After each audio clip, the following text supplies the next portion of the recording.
Now it's time to turn up the pressure. One of the things that became clear out of the most recent congressional break, especially when it comes to Republican Congress people, is that they really don't care what their constituents think. And for those of you who haven't been paying attention, one of the things that we saw all through various platforms is how Republican Congress people in some of the reddest districts around the country were getting absolutely chewed out by their constituents. You saw Rich McCormick, who is a Republican out of Georgia in a district that went over 20 points in favor of Trump, spend his entire town hall ducking and dodging responsibility for the policies that the Trump administration is trying to push forward. And you saw similar reactions coming out of Oklahoma. Stephanie Bice, who is the representative for one of the districts in Oklahoma, did a telephone town hall where she was raked over the coals for her not doing her congressional duty and allowing Elon Musk and Donald Trump to do whatever they want when it came to funding. You saw Scott Fitzgerald get absolutely pummeled during his town hall in Wisconsin. And you also saw Glenn Fitzgerald, who is a Republican out of Wisconsin, also get pummeled and yelled at during his town hall. One of the things that's interesting about all of these instances is that these are Republicans from Republican districts who are having to face the music.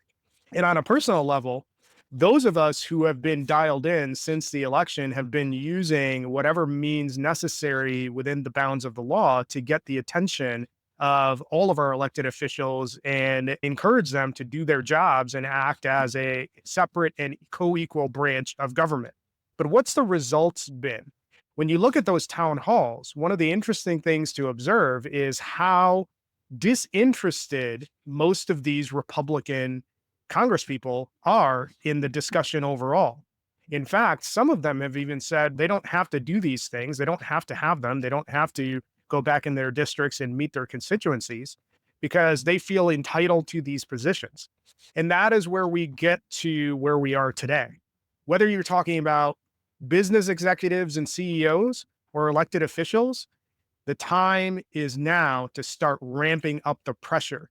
And by pressure, I mean daily and sustained outreach and making sure that they know that we are listening and watching and making sure that they don't have a moment of peace. So this means going beyond what we've been doing when it comes to using things like 5 calls to call our congresspeople and our senators. This goes beyond that. This is one of those opportunities where we need to meet these people where they are and confront them because it is becoming increasingly clear that they are not willing to hold themselves accountable or do their jobs.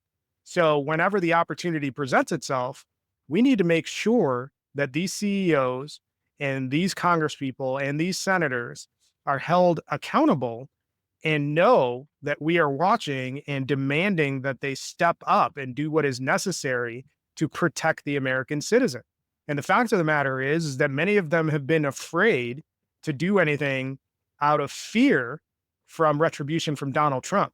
I think it's safe to say they'll have a bigger set of fear coming from the actual citizens if they continue on this path that they're on. There should be no reality where elected congresspeople are more afraid of their party leader than they are of the people that elected them.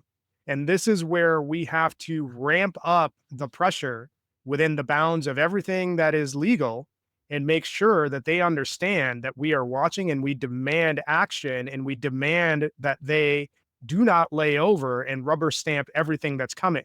One of the things that's consistent when we look at anybody that's in elected office, one of the things that motivates them is the consolidation and continuation of their ability to hold on to the reins of power. So let's use that to our advantage. The thing that these people care the most about is remaining in power. So make it clear that if they are not acting in the best interests of the citizen, they will be removed from power when the next cycle allows it. That is the message that they need to understand. And until they understand it clearly, they're going to continue to try to gaslight all of us in believing that there's nothing that we need to be afraid of. When you see wholesale cuts across all sorts of services that the 90% of the population relies on, while billionaires get away with paying less and less of what they're supposed to be paying, that is a big problem. And that is something that needs to be reversed right away. Because what we're witnessing right now is the wholesale theft of not only our futures, but the futures of our kids and grandkids. And that is exactly what's going on now. When you look at the billionaires that are calling the shots, these people are doing anything and everything that they can to steal anything that isn't nailed down and put that into their bank accounts. And this is where we become the last line of defense.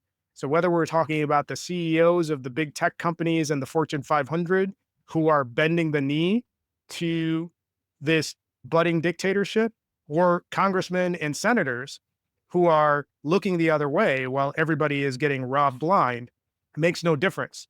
They need to be made uncomfortable and they need to be forced to confront the consequences of their inaction. And that is the mission that we have going forward. And the first step in this is we shut everything down. And that means no economic activity unless it's absolutely necessary. This is something that all of us can do to get the message across. This doesn't require us to get out in the streets, because they're actually waiting for us to get out in the streets so that they can engineer some sort of crisis to declare martial law. Let's not fall into the trap and use the tools that we have to make them pay attention. And that's the next step, is to start slowing down and shutting down everything and anything possible while we ramp up our pressure campaign against the billionaire oligarchs, the millionaire CEOs, and their elected puppets in Congress and in the Senate. That's the mission in front of us. Let's get it done.